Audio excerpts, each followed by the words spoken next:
ini Engkau senantiasa memberikan pengurapan-Mu Tuhan bagi kami anak-anak-Mu yang berharap kepada Tuhan, yang mengandalkan Tuhan dalam setiap aspek hidup kami. Karena Roh Kudus itulah yang menjadi kekuatan kami, di mana Engkau menuntun kami masuk di dalam rencana Tuhan yang dahsyat, sehingga hidup kami bukan kami lagi sendiri, tetapi Kristus Yesus yang ada dalam hidup kami. Roh Kudus, berbicara pada kami, Bapa, apa yang Kau ingin sampaikan kepada kami setiap umat-Mu Tuhan. Sebentar firman Tuhan yang kami dengar ini menjadi rema dalam hidup kami. Dan kami percaya waktu firman-Mu Tuhan disampaikan, Roh Kudus-Mu menjamah kami, pribadi lepas pribadi, sehingga kami memiliki roh yang menyala-nyala dalam Tuhan.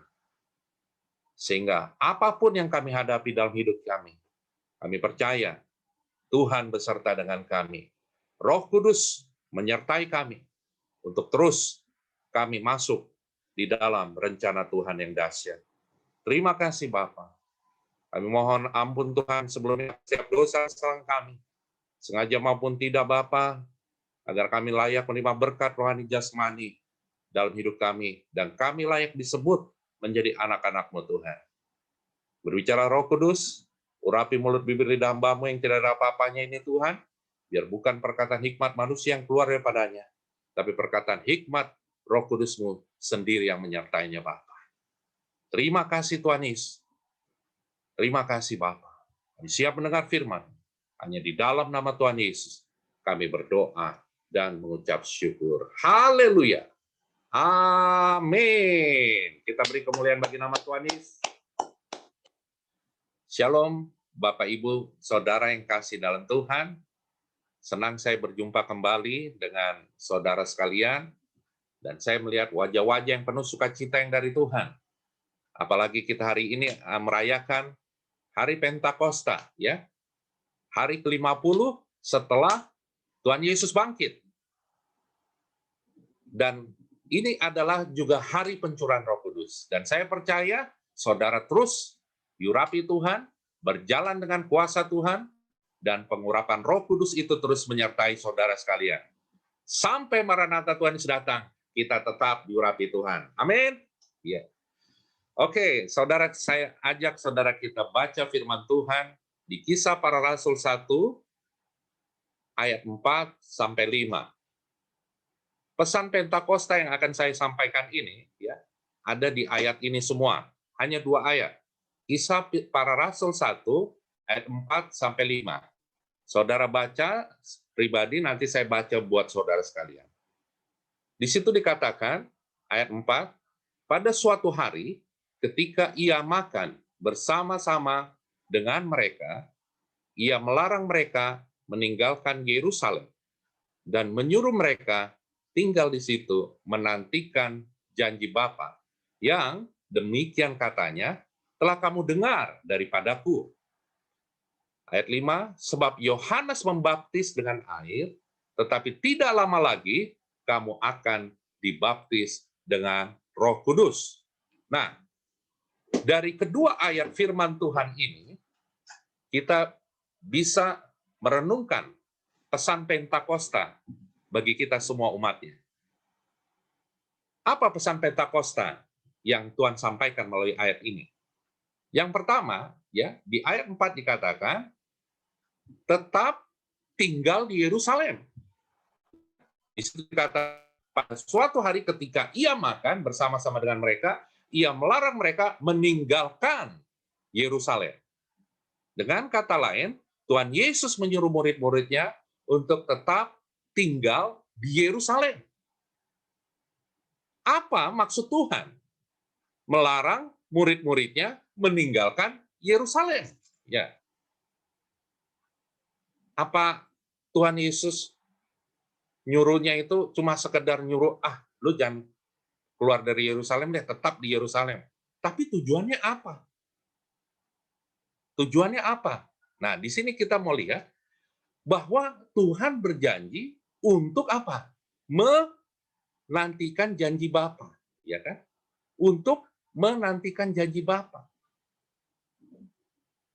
Kita nggak tahu menantikan janji Bapa itu apa, di sini.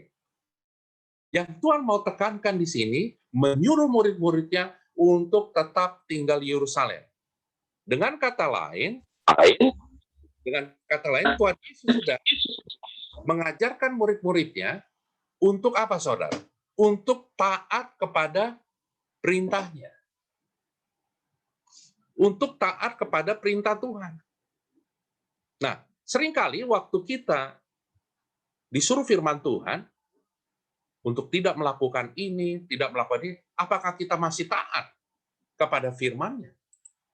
Atau kita sudah, ya setengah-setengah aja deh, ngikutin firman Tuhan, karena kayaknya nggak pas banget ya kalau ngikutin firman Tuhan ini kalau hari-hari kayak gini, lagi pandemi lagi COVID, ya kan? Mau sosokan rohani, nggak pas banget dah. Ada sebagian orang berkata seperti itu. Karena kenapa? Karena mereka berpikir, nggak mungkin lah kita harus rohaninya makin hari makin bagus kalau ngelihat situasi juga seperti ini kok. Bohong-bohong dikit juga nggak apa-apalah, ya kan? Ya pakai cara-cara bisnis yang nggak benar juga nggak apa-apalah. Jelek-jelekin orang nggak apa-apa, atau juga kita sama-sama lagi susah, ya kan? Ada orang berpikir seperti itu. Karena kenapa? Sudah tidak memiliki integritas yang tangguh di dalam Tuhan. Mereka sudah menjauh dari firman-Nya. Nah, padahal Yesus di dalam ayat firman Tuhan ini menyuruh murid-muridnya apa? Untuk tetap tinggal di Yerusalem. Supaya apa? Supaya janji Bapa digenapi dalam hidupnya. Di dalam hidup murid-muridnya. Nah, Tuhan mengajarkan hari-hari ini kita taat kepada firman-Nya. Apakah kita hari-hari ini masih taat kepada firman Tuhan? Atau enggak lah, nggak apa-apa lah, sedikit-dikit nggak apa-apa, nggak taat. Oh, tidak ada. Di dalam mengikuti Yesus, kita harus taat 100%. Tidak bisa 99,99%. Harus 100%. Nah, ciri orang yang taat kepada firman Tuhan, jelas. Di Yosua 1 ayat 8 katakan, jangan engkau lupa memperkatakan kitab Taurat ini, tetapi renungkanlah itu siang dan malam, supaya engkau bertindak hati-hati sesuai dengan yang tertulis di dalamnya. Sebab dengan demikian kerjamu akan berhasil dan engkau akan beruntung. Jadi kalau orang yang taat kepada kepada perintah Tuhan, dia pasti punya kesukaan merenungkan firman Tuhan dan melakukan firman Tuhan. Oh, saya baca firman Tuhan kok setiap hari 10 pasal misalnya. Atau ada orang yang bilang 20 pasal satu hari. Nah, pertanyaannya adalah apakah firman Tuhan itu engkau lakukan atau hanya engkau baca? Firman itu harus menjadi bagian hidup kita. Kita harus lakukan firman Tuhan itu. Bukan hanya sekedar baca, tapi renungkan dan lakukan firman Tuhan itu. Jadi hari-hari ini Tuhan sedang mengajarkan kita di Pentakosta ini untuk kita taat kepada firman-Nya. Taat kepada perintahnya. Jangan lagi kita berpikir gini, nggak perlulah kita 100% taat pada firman Tuhan. Oh, jangan seperti itu, saudara. Apapun masalah yang kau hadapi, tekanan sekalipun yang kau hadapi, kita percaya bahwa bersama dengan Tuhan Yesus, segala perkara kita dapat tanggung di dalam Dia. Waktu kita taat kepada firman-Nya, saya percaya, hidupmu bukan kau lagi sendiri, tapi Kristus Yesus yang ada dalam hidupmu.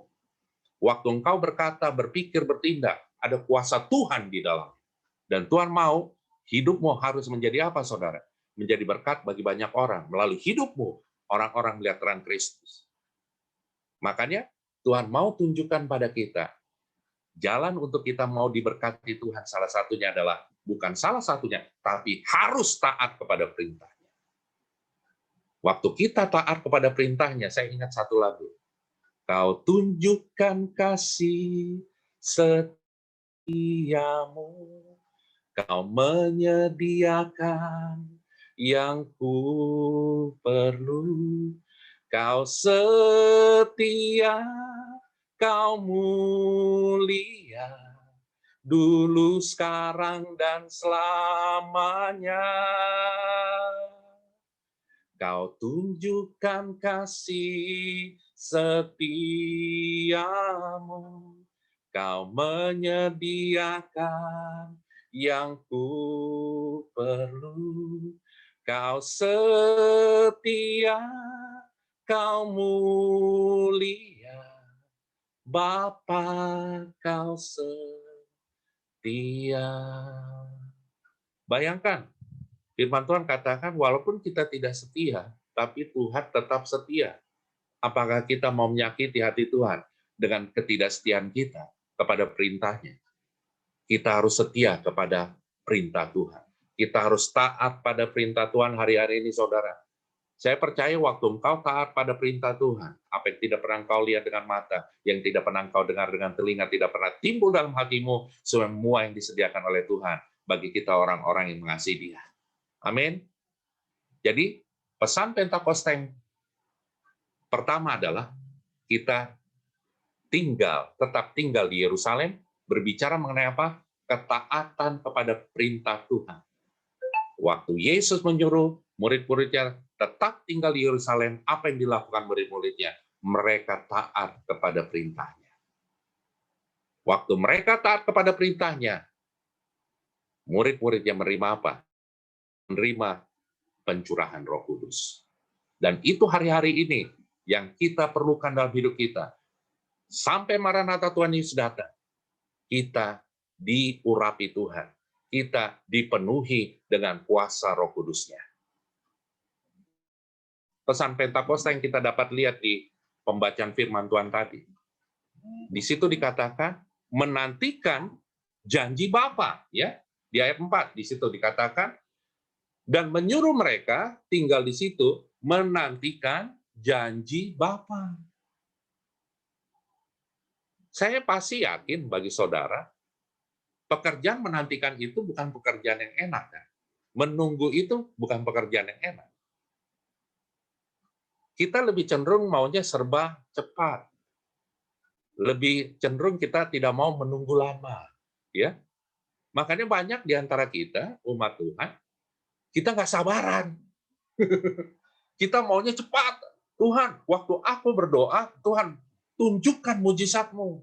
Segera. Waduh. As soon as possible.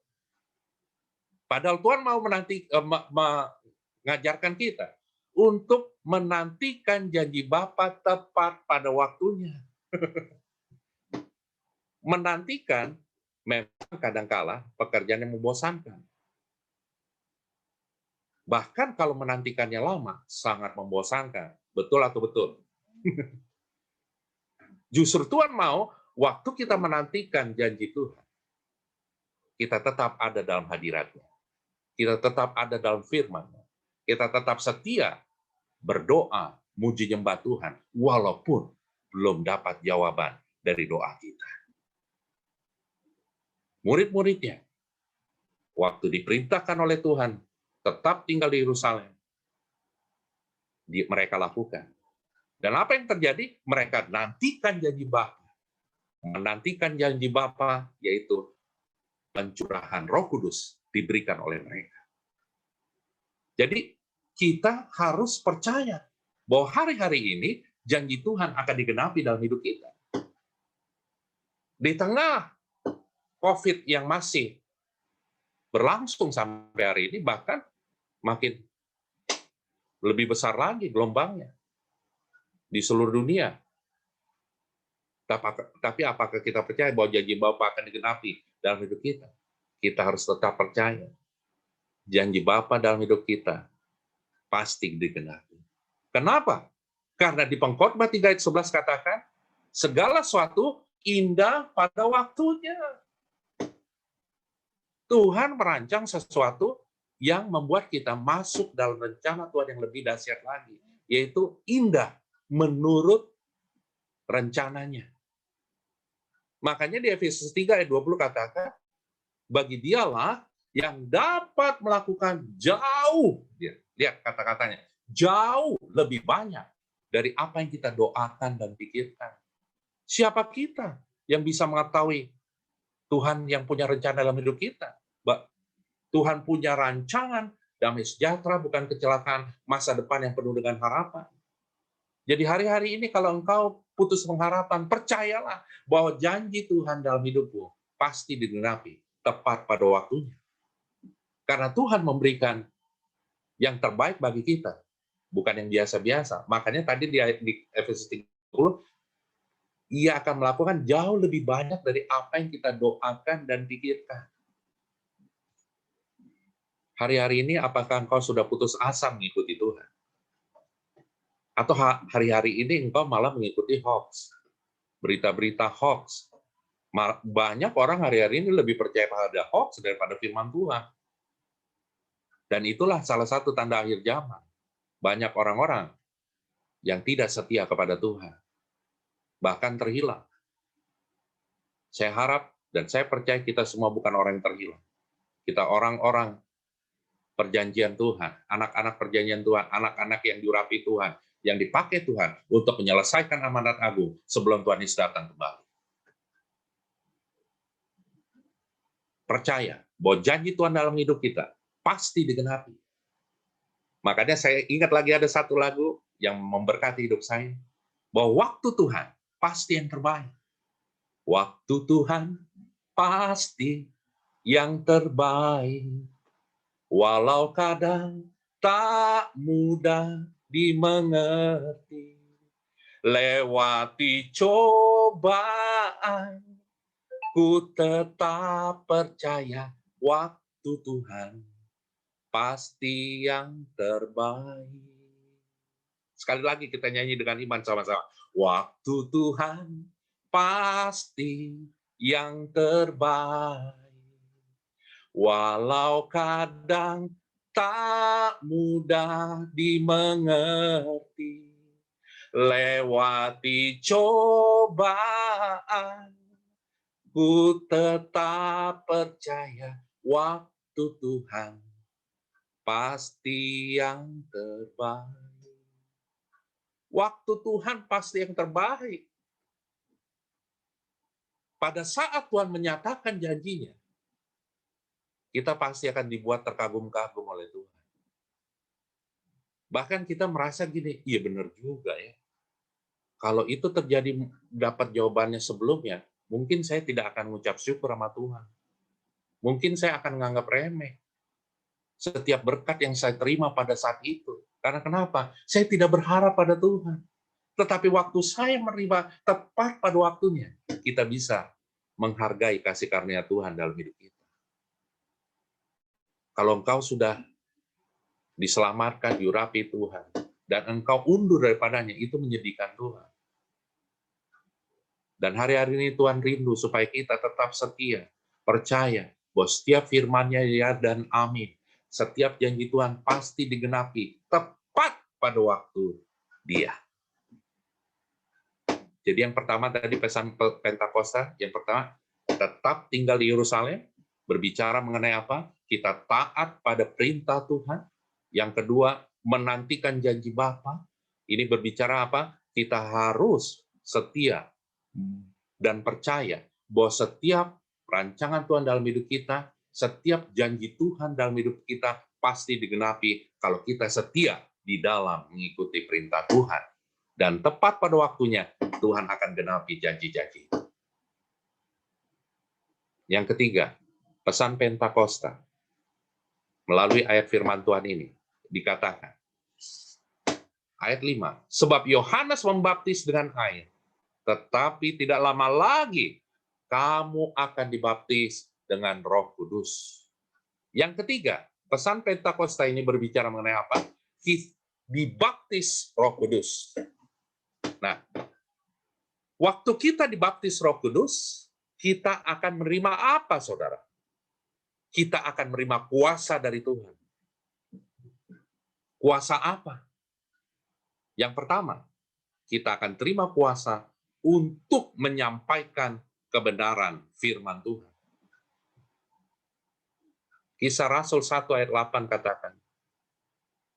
Coba saudara baca Kisah Rasul 1 ayat 8, di situ apa? Di situ dikatakan, tetapi kamu akan menerima kuasa kalau Roh Kudus turun ke atas kamu. Dan kamu akan menjadi saksiku di Yerusalem, dan di seluruh Yudea, dan Samaria, dan sampai ke ujung bumi. Lihat, di ayat 8 jelas dikatakan Kisah Rasul 1. Tetapi kamu akan menerima kuasa. Lihat ya, tetapi kamu akan menerima kuasa Tapi belum selesai. Koma, kalau Roh Kudus turun ke atas kamu. Kita tidak akan menerima kuasa tanpa kuasa Roh Kudus. Walaupun engkau punya jabatan hebat sekalipun, ya, punya pangkat sekalipun yang hebat, tapi tidak ada kuasa Roh Kudus, Anda tidak punya kuasa yang hebat. Anda tidak punya kuasa yang ilahi. Tapi walaupun jabatan engkau nggak hebat, walaupun engkau nggak dipandang orang, ya, walaupun engkau dilihat orang biasa-biasa, tapi engkau diurapi Tuhan, dipenuhi dengan kuasa Roh Kudus, engkau adalah orang yang dahsyat di dalam Tuhan. Itu bedanya cara pandang dunia dengan cara pandang surgawi. Cara pandang surgawi, kita dipenuhi Roh Kudus, kita akan menerima kuasa dari Tuhan. Kuasa apa? Kuasa untuk menyampaikan kebenaran firman Tuhan. Hari-hari ini kita diminta untuk menyampaikan kebenaran firman Tuhan melalui hidup kita. Dan memang Pentakosta ketiga, ya, itu poin kelima. Pentakosta ketiga, kita apa? Kita akan menerima kuasa untuk menyampaikan firman Tuhan sebelum Tuhan Yesus datang kembali. Untuk menyelesaikan amalan agung sebelum Tuhan Yesus datang kembali. Jadi kuasa yang pertama, waktu kita dibaptis Roh Kudus, kita menerima kuasa untuk menyampaikan kebenaran firman Tuhan. Yang kedua, kita akan menerima kuasa untuk apa, saudara? Untuk memperkatakan firman Tuhan. Nah, kita sampaikan firman Tuhan dan kita perkatakan firman Tuhan dengan iman. Karena seringkali kita tidak perkatakan firman Tuhan. Kita tidak memperkatakan dengan iman. Kita cuma baca, tapi tidak perkatakan dengan iman. Ada kuasa dalam mulut kita loh, saudara. Waktu kita perkatakan dengan iman. Hari-hari ini, ya, saya dan istri itu perkatakan 3 hal. Mengenai keluarga,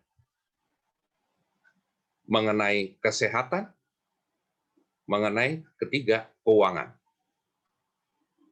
Kita berkata gini, Tuhan, kami menjadi keluarga yang takut akan Tuhan, yang dipenuhi Roh Kudus, diurapi Tuhan, dipakai Tuhan untuk menyampaikan kebenaran firman Tuhan, sehingga hidup kami, bukan kami lagi sendiri, tapi Kristus Yesus yang ada dalam hidup kami.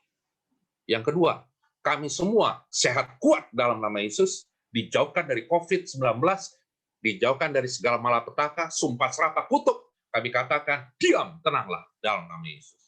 Yang ketiga, ekonomi kami, keuangan kami diberkati Tuhan, berkat-berkat Tuhan dari yang tidak, yang luar biasa, yang tidak pernah kami pikirkan, yang tidak pernah kami lihat, yang tidak pernah kami dengar, terjadi dalam hidup kami sekalian di dalam nama Yesus. Saudara perkatakan itu dengan iman. Itu membuat apa, saudara? Membuat yang tidak mungkin jadi mungkin. Dan itu kita katakan hari-hari ini. Karena kenapa? Ada kuasa perkataan dalam mulut kita kalau kita perkatakan dengan kuasa Roh Kudus dan iman kita. Setan paling tidak senang melihat orang yang memperkatakan firman Tuhan. Setan paling senang kalau orang tidak memperkatakan firman Tuhan. Itu paling senang. Dan apalagi kalau kita sudah gini, sudah mulai loyo rohnya. Bukan hanya badannya loyo, tapi rohnya sudah loyo. Itu paling senang. Makanan iblis itu hari-hari. Dan hari-hari ini Tuhan mau supaya kita perkatakan firman Tuhan. Kita percaya firman-Mu, pelita bagi kakiku, terang bagi jalanku. Saya senang kalau menyampaikan firman Tuhan dan ada lagu yang menguatkan. Dan saya diberkati kalau kita banyak doa muji nyembah Tuhan. Seperti yang saudara lakukan setiap malam. Dan juga yang hari-hari ini kita juga di APT, ya, Azusa Street Prayer Tower, ya, yang 24 jam itu. Kalau setiap hari saudara juga ikuti, itu juga diberkati. Dan saya ikuti itu. Dan saya diberkati, kan. Dan juga kadang-kala saya lihat lagu-lagu rohani yang lain, saya ngikut muji nyembah. Dan nggak perlu harus ada lagu. kadangkala juga kita langsung uji nyembah Tuhan tanpa lagu-lagu yang lain, tanpa melalui media yang lain. Dan hari-hari ini Tuhan mau supaya waktu kita muji nyembah Tuhan, kita perkatakan firman Tuhan, hidupmu akan diubahkan Tuhan luar biasa. Yang tidak mungkin jadi mungkin. Jadi kalau engkau ingin keluargamu diberkati, ekonomimu diberkati, kesehatanmu juga diberkati, perkatakan hari-hari ini, saudara. 3 hal yang saya ingin sampaikan kepada saudara. Doa untuk keluargamu, keluarga inti, keluarga besar. Doa juga untuk keuanganmu, ekonomimu. Doa juga untuk kesehatanmu. Dan saya percaya, waktu kita perkatakan setiap saat, ya, terserah saudara, cuma 1 menit. Tapi kalau engkau sering perkatakan dengan iman, hidupmu diubahkan Tuhan dahsyat. Dan itu saya rasakan hari-hari ini, saudara. Hidup saya diubahkan Tuhan dahsyat. Dan kita tidak akan pernah takut menghadapi hidup ini kalau kita percaya Yesus yang kita sembah itu luar biasa. Amin.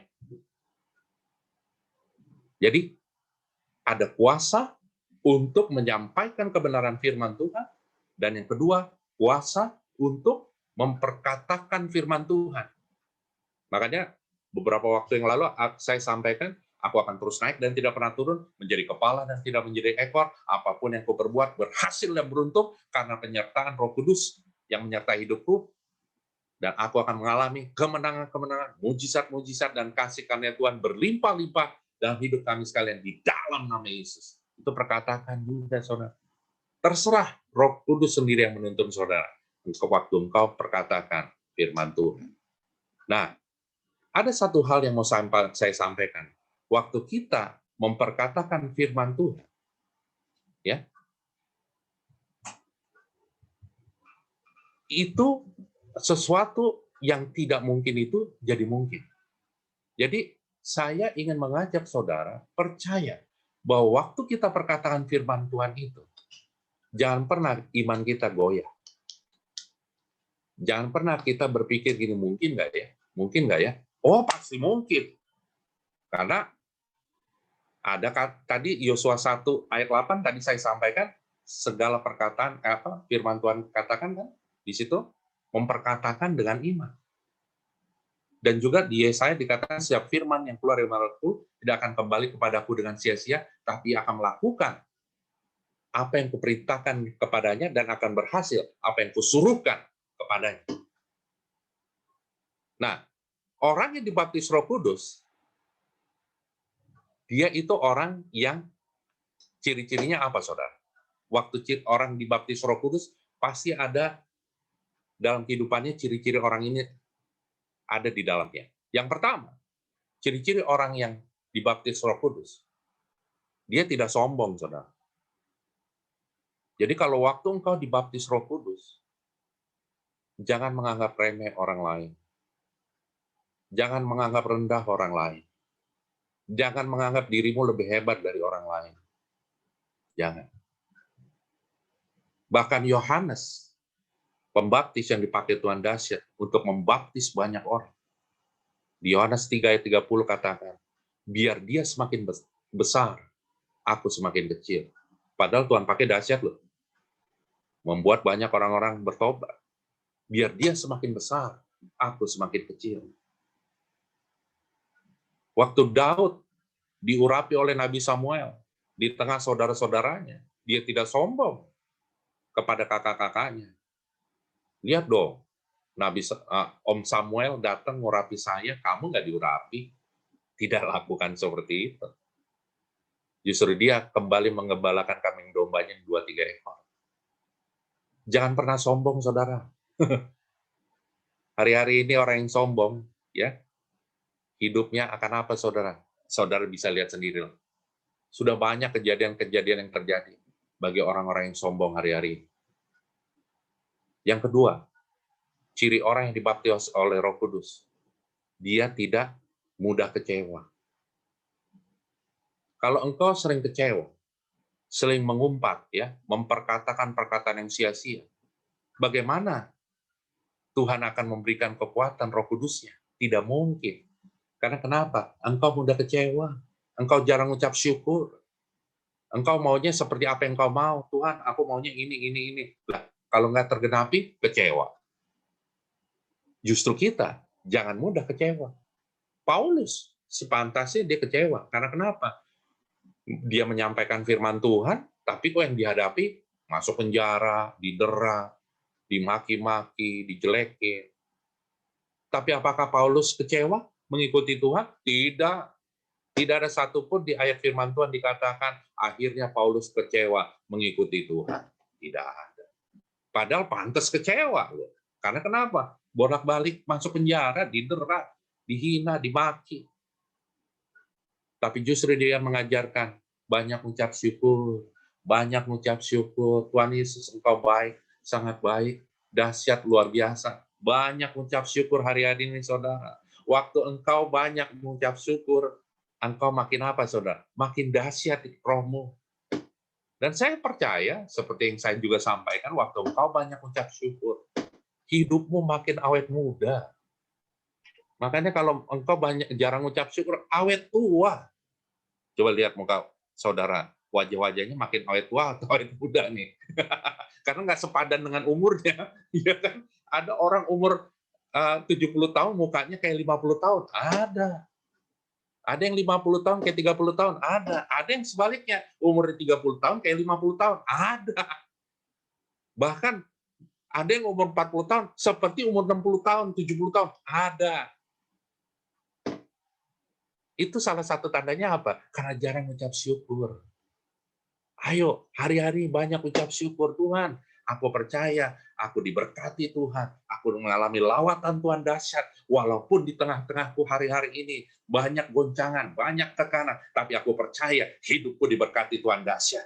Keluargaku diberkati Tuhan dahsyat. Kesehatanku juga Tuhan buat kuat. Aku sehat kuat dalam nama Yesus. Ya kan? Ekonomi keluargaku diberkati Tuhan. Walaupun hari-hari ini sepertinya susah Tuhan, tapi aku percaya ekonomi keluargaku diberkati Tuhan dahsyat. Waktu engkau perkatakan seperti itu, saudara, itu seumpama langit terbuka. Waduh, dahsyat banget. Tuhan tuh kangen, saudara, untuk memberkati kita. Bayangin, Tuhan Yesus kangen memberkati kita. Cuma kitanya nggak kangen sama dia. Nah, itu masalahnya, saudara. Hari-hari ini, ayo, banyak ucap syukur, jangan mudah kecewa. Karena waktu kita dibaptis Roh Kudus, tadi seperti yang tadi saya sampaikan, pasti kita tidak jadi orang sombong. Dan kita tidak mudah kecewa. Itu ciri keduanya. Dan yang ketiga, waktu kita dibaptis Roh Kudus, ciri ketiga dari orang yang dibaptis Roh Kudus, dia tidak mudah terintimidasi. Kalau engkau mudah terintimidasi, engkau tidak percaya dengan kuasa Tuhan. Gimana kuasa Tuhan bisa dimanifestasikan kalau engkau sendiri mudah, aduh, takut nih, khawatir nih. Aduh, gimana ya? Benar nggak ya? Aduh, saya takut nih melangkah. Karena kenapa? Saya masih ragu nih dengan firman Tuhan nih. Masa sih kita akan diberkati di tengah kesulitan seperti ini? Aduh, gimana nih? Wah, semua terintimidasi terus. Kalau hari-hari ini engkau mudah terintimidasi, mudah khawatir, mudah takut, singkirkan dengan kuasa darah Yesus. Perkatakan firman Tuhan dengan iman. Kita percaya pencurahan Roh Kudus yang Tuhan berikan bagi kita melalui Pentakosta ini. Itu membuat kita tidak mudah terintimidasi lagi. Daud, waktu ngadapin Goliat, dia terintimidasi nggak? Secara logika, pasti dong kalau logika manusia, loh dia badannya kecil, yang sana badannya besar. Ya kan? Udah itu senjatanya lengkap. Tapi Daud tidak terintimidasi. Karena Daud berjalan dengan iman dan percaya bahwa kuasa Tuhan yang menyertai dia itu dahsyat. Beda dengan Goliat. Goliat mengandalkan kekuatannya, kekuatan fisiknya. Dia tidak andalkan Tuhan. Jadi kalau kita andalkan Tuhan, ada perbedaan yang luar biasa. Tidak mudah terintimidasi. Makanya Daud waktu menghadapi Goliat, dia melihat Allah yang besar menyertai dia. Tuhan yang dahsyat menyertai dia. Bukan melihat, tantangan yang besar nih di hadapanku, ini buat aku jadi mudah terintimidasi nih, mudah takut, aku khawatir. Oh, enggak. Jadi, ciri orang yang dibaptis Roh Kudus, dia tidak mudah terintimidasi. Jadi, kita belajar pesan Pentakosta hari ini, ya. Ada 3 hal sebagai rangkuman. Pesan Pentakosta hari ini, yang pertama, tetap tinggal di Yerusalem, ya. Itu berbicara mengenai apa? Waktu Yesus menyuruh murid-muridnya, kamu tetap tinggal di Yerusalem, itu berbicara kita harus taat kepada perintahnya. Yang kedua, waktu kita taat pada perintah Tuhan, pesan Pentakosta ini yang kedua poinnya adalah kita diminta untuk menantikan janji Bapa. Jadi, sebelum menantikan janji Bapa, kita harus ada ketaatannya dulu kepada perintah Tuhan. Supaya janji Bapa digenapi. Makanya murid-muridnya waktu mereka taat kepada perintahnya, janji Bapa yaitu pencurahan Roh Kudus itu digenapi dalam kehidupan murid-muridnya. Dan yang ketiga, pesan Pentakosta ini adalah waktu janji Bapa digenapi, terjadilah kita dibaptis Roh Kudus. Orang yang dibaptis Roh Kudus itu diberikan kuasa untuk apa, saudara? Untuk menyampaikan kebenaran firman Tuhan. Dan yang kedua, untuk memperkatakan firman Tuhan dengan iman. Dan ciri-ciri orang yang dibaptis Roh Kudus. Yang pertama, dia tidak sombong. Yang kedua, dia tidak mudah kecewa. Dan yang terakhir, dia tidak mudah terintimidasi apapun. Jadi hari-hari ini, saudara, di hari Pentakosta ini, kita percaya bahwa Roh Kudus menyertai hidup kita. Roh Kudus memimpin hidup kita untuk masuk dalam rencana yang dahsyat, yang tidak pernah kita lihat dengan mata, yang tidak pernah kita dengar dengan telinga, tidak pernah timbul dalam hati kita. Semua yang Tuhan sediakan bagi kita, orang-orang yang mengasihi Dia. Biarlah firman Tuhan hari ini menjadi rema bagi saudara dan menjadi berkat bagi saudara untuk kemuliaan nama Tuhan Yesus. Haleluya. Amin. Mari kita satu dalam doa. Bapa, kami mengucap syukur buat firman-Mu yang sudah kami dengar pada hari ini, Tuhan. Kami percaya firman-Mu ini menjadi rema dalam hidup kami. Bukan hanya kami dengar saja, Tuhan, tapi kami lakukan dengan segenap hati kami, dengan segenap jiwa kami, dengan segenap akal budi kami, dan dengan segenap kekuatan kami. Di hari Pentakosta ini, Tuhan, hari pencurahan Roh Kudus, kami rindu, Tuhan, Roh Kudus memimpin, menuntun kami, terus untuk kami berjalan sesuai dengan rencana Tuhan. Sehingga hidup kami bukan kami lagi sendiri, tetapi Kristus Yesus yang ada dalam hidup kami. Tuhan Yesus makin bertambah-tambah dalam hidup kami, Engkau makin besar, kami makin kecil, Tuhan. Ampuni kami, Tuhan, kalau sering kami kadang-kala mengecewakan Engkau, kami tidak mengandalkan Engkau, Tuhan, dalam hidup kami. Ampuni kami, Tuhan. Mulai hari ini kami komitmen, Tuhan, untuk kami andalkan Engkau dalam setiap aspek hidup kami, untuk kami memperkatakan firman-Mu dengan iman, Bapa. Karena kami percaya waktu kami perkatakan firman-Mu dengan iman, apa yang tidak mungkin bagi manusia, segala sesuatu mungkin bagi Tuhan. Dan kami percaya hidup kami dipenuhi dengan kuasa Tuhan. Terima kasih Bapa, berkati GBI Cipayung Raya Tuhan, berkati Gembala dan Ibu Gembala, juga seluruh para pekerja jemaat yang ada. Engkau pakai dahsyat mereka untuk kemuliaan nama Tuhan. Mereka menjadi saksi-saksi-Mu Tuhan di akhir zaman ini untuk menyampaikan, menyelesaikan amanat agung Tuhan Yesus sebelum Tuhan Yesus datang kembali. Sehingga hidup mereka menjadi berkat bagi banyak orang, bagi hormat kemuliaan nama Tuhan. Terima kasih Bapa buat firman-Mu hari ini, terima kasih buat pengurapan-Mu. Biar kami terus on fire for Jesus. Di dalam nama Tuhan Yesus, kami berdoa dan mengucap syukur. Haleluya. Amin. Kita beri kemuliaan bagi nama Tuhan. Haleluya.